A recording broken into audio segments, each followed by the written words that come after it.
There was once a young man who tried almost everything, and somehow, almost everything went wrong. He worked as an art dealer, but that didn't last. Then he turned to religion, hoping he'd finally found his path. But once again, it didn't work out. It felt like every time he found a door, it closed right in front of him. He had no steady job, barely any money, and no real direction. He still couldn't look at his life and say, "This is what I was meant to do." Love wasn't any kinder to him. He fell deeply for a woman who had recently lost her husband, but she rejected him. He took it hard. Even long afterward, he was still writing about the wound that rejection had left behind. Later, he met a woman named Cien, who had lived a difficult life. For a while, they lived together. Maybe he thought he'd finally found someone who understood his loneliness. But once again, their relationship didn't last. Work, love, life. Every time he got close to something, it seemed to slip away. Then, at around 27 years old, he made a strange decision. A decision that would change everything. He was going to become a painter. The problem was, he was starting late with little formal training, and almost no one was waiting for some unknown man to become a great artist. So he practiced. Hands, faces, workers, farmers, houses.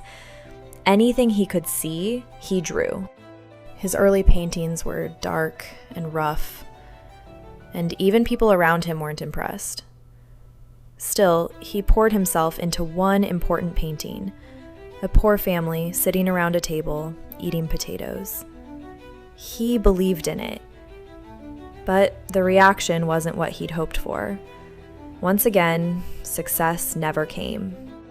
Financially, his life depended heavily on one person, his younger brother. His brother sent him money, helped pay for paints and canvases, and read his letters. Maybe without that one person, his story would have ended much earlier.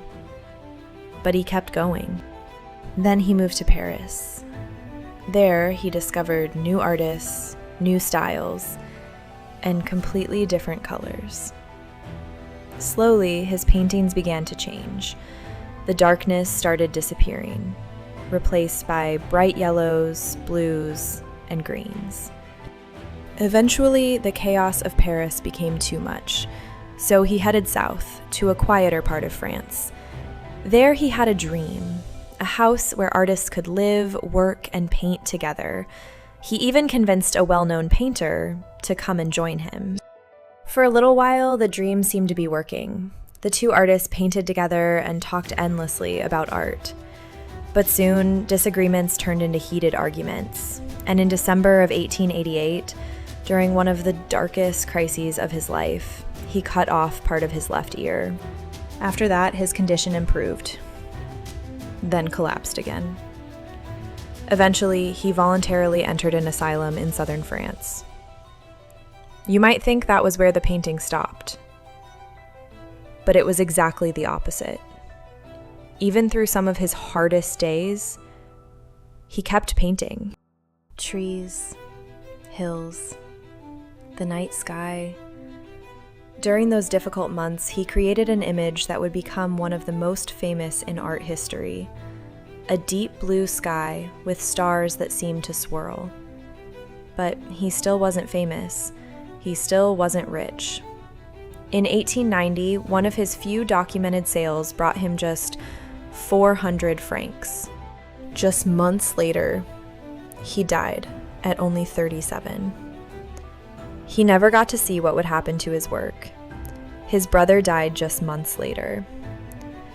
But then, his brother's wife protected the paintings, sent them to exhibitions, sold some, and published his letters. Slowly, everything began to change.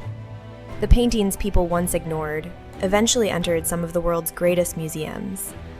And the man who had lived through rejection, poverty, loneliness, and mental crises became one of the most famous artists in history. His name was Vincent van Gogh. Today, almost everyone recognizes his sunflowers. The Starry Night became one of the most famous images in the world, but he never lived to see any of it.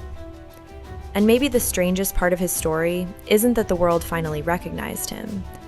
It's that long before it did, when love failed him, when he had no money, when people didn't understand his work, and when almost nobody was watching, he kept painting. This is Tel Aviva, True Stories, Real Impact. Subscribe and tell us in the comments what story you want next. See you in the next one.